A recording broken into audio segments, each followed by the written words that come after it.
really an honor to be here to introduce Gary Panter because he and I are old friends. We met in 1978, 77, something like that. I was doing a little self-published zine. I don't think that term was in existence then. A little zine of my comics called Life in Hell.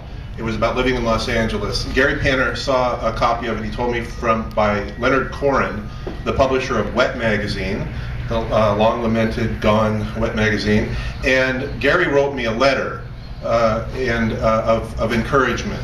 And at the time, I only knew Gary's work from Slash magazine, local punk magazine, which I found very scary, just the name Slash. And Jimbo, the comic in Slash, had Japanese writing in it. And the letter that Gary wrote to me was in the Gary Panter scrawl, so it was kind of hard to read.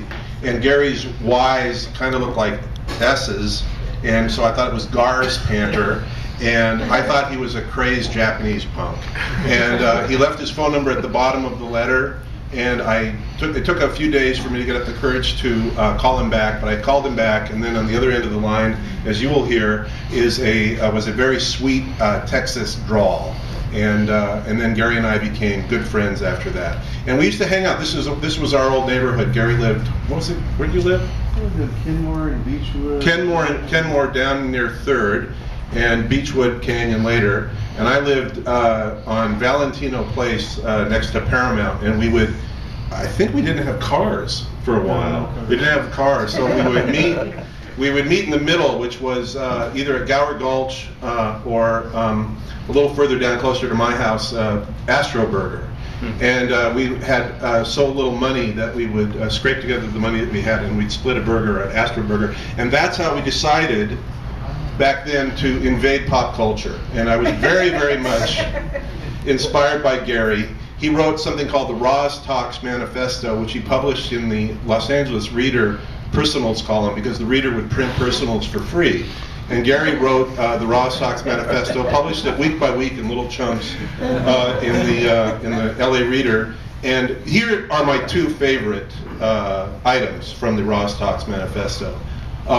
Waiting for art talent scouts. This is item 12, by the way. Waiting for art talent scouts. There are no art talent scouts. Face it, no one will seek you out. No one gives a shit.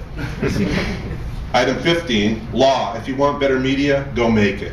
And Gary then went on to design Pee-wee's Playhouse with Rick Heitzman and Wayne White, and he won 3 Emmys and did covers for Time magazine and amazing album covers for the Plugs and the Red Hot Chili Peppers and Frank Zappa, and went on and on to do amazing, amazing work. I'm sure you know his work because you're here, but I have to say he's probably the most influential popular artist of the late 20th century to come out of LA, that's for sure. And so many illustrators and so many comics artists have based their entire careers out of things that Gary has done for a few months and discarded and gone on to anything else, gone on to something else. And I say this book, the 2-volume book, published by Dan Nadell and designed by Helene Silverman, is a fantastic artifact, and it's amazing, and it's well worth the hefty price. Last thing I have to say is I'm going to turn this over to Gary. Thank you.